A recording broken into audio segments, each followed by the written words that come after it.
Good morning, everyone. Thank you for being here today. My name is Lateef McLeod and my pronouns are he and him. For a brief description of myself, I am a middle-aged black man with cerebral palsy wearing a light purple button-up shirt, and I am in a permobile wheelchair. Welcome to my presentation on how ableism impacts people who use AAC. I'd like to give an overview of today's presentation. I will start off with a brief introduction. From there, I'll talk about understanding AAC.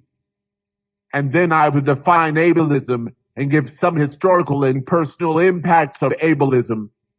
After that, I'll speak about the importance of confronting ableism. Then I will close out. I'd like to give thanks to the Future of AAC Summit and CommunicationFIRST for inviting me to speak on this important topic. As we'll discuss today, ableism affects many people who use AAC. In my presentation, I will explain the ways ableism impacts people who use AAC. And then I will give suggestions on how these cultural trends can be prevented and upended. I believe that showing up in an anti-ableist way is one of the most important things we can do in our community.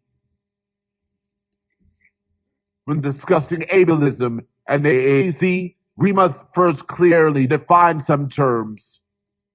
First, everyone here should know that augmentative alternative communication, AAC, are modes of communication that allow for the self-expression of people who cannot rely on speech alone to be understood. There are many versions of AAC, like communication boards made of cardboard with letters, numbers, words, and pictures on them. There are also versions of AAC that are dedicated devices that are primary speech generative devices, SGD, and more recently, the development of AAC apps that can be installed on phones and tablets. With the advancement of technology, AAC has become more accessible and financially available for people. Now, let's define ableism. Let's use the definition of the attorney and scholar, T.L. Lewis, to start us off. A system that places value on people's bodies and minds based on societally constructed ideas of normality, intelligence, excellence, desirability, and productivity. These constructed ideas are deeply rooted in anti-blackness, the eugenics, misogyny, colonialism, imperialism, and capitalism. This form of systematic oppression leads to people and society determining who is valuable and worthy based on a person's language, appearance, religion, and or their ability to satisfactorily reproduce, produce, excel, and behave. You don't have to be disabled to experience ableism. With this definition, Lewis details how ableism is an integral part of societal constructed beliefs and values such as normality, intelligence, and desirability. The definition also says that ableism is an integral part of other forms of oppression like anti-black racism, patriarchal misogyny, and eugenics.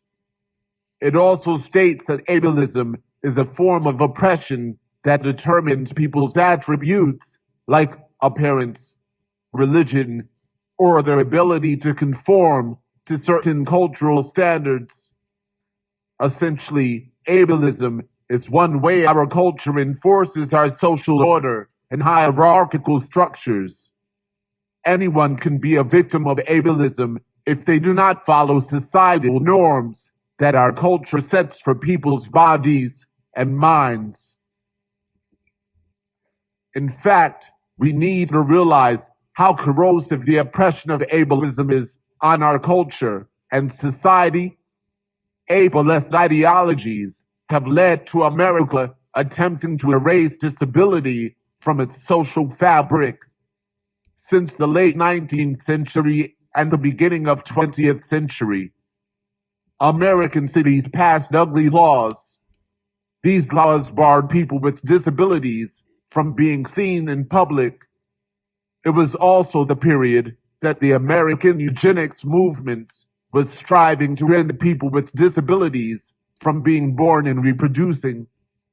Although we are now a more accepting society towards the disabled identity, thanks to the disability rights movement and the passing of laws like the ADA, we still have a long way to go to be equitable in terms of disability.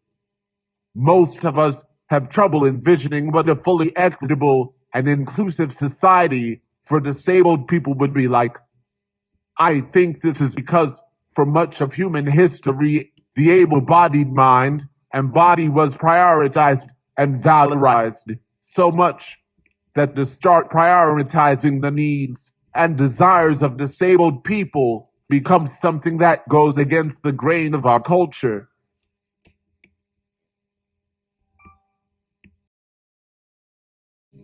Now that we defined AAC and ableism, I'd like to discuss how ableism affects people who use AAC.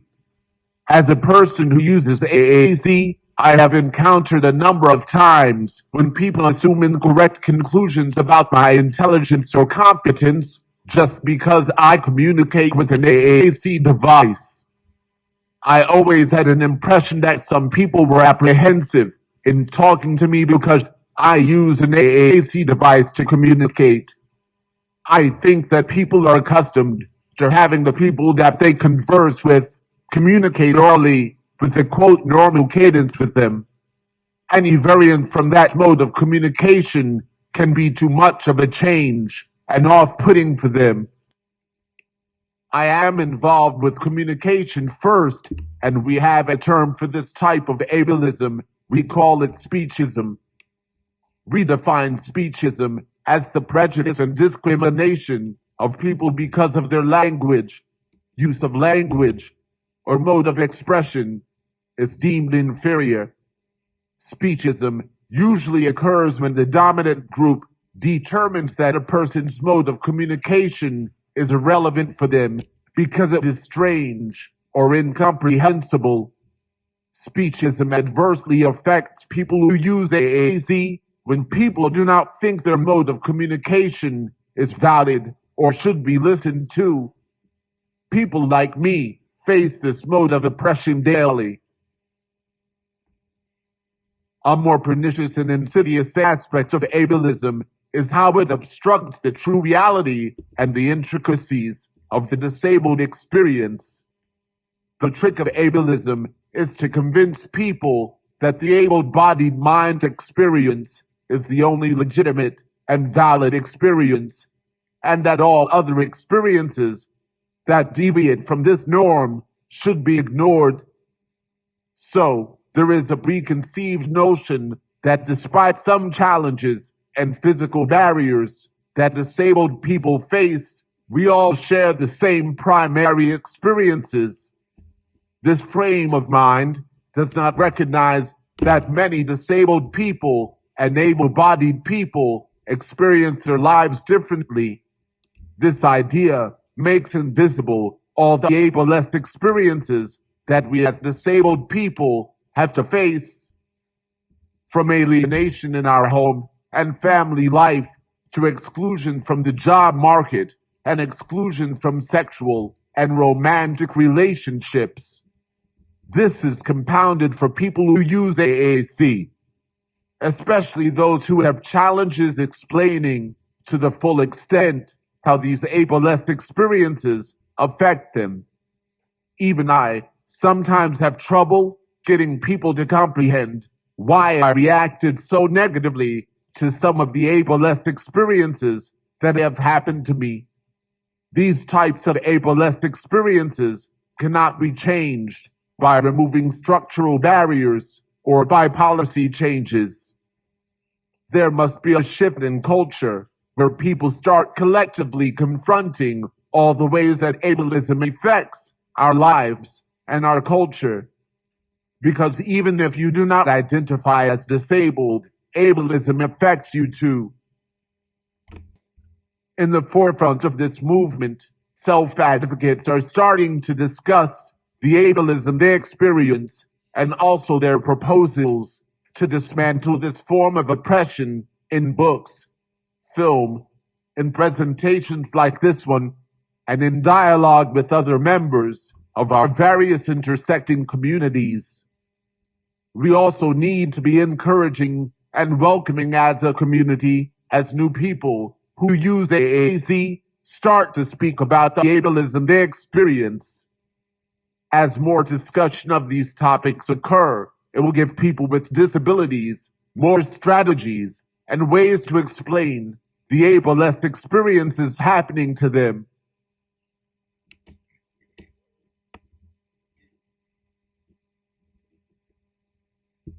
As an AAC community, we can confront ableism in our field and industry by always prioritizing the stories and experiences of people who use AAC, especially in the development of AAC technology and policy related to the AAC community. People who use AAC should be at the decision table regarding everything that involves us as a community. We should be cultivating engineers and other specialists who use AAC that can enter the field and can offer a more improved direction. This will better serve people who use AAC and their interests. As James I. Charlton said, nothing about us without us. The only way we can have an ableist future is for disabled people to lead the way. Thank you for your time. As we unpack ableism and its impact on our community, may we remember that it is the work of all of us. This concludes my presentation. I hope you enjoyed it.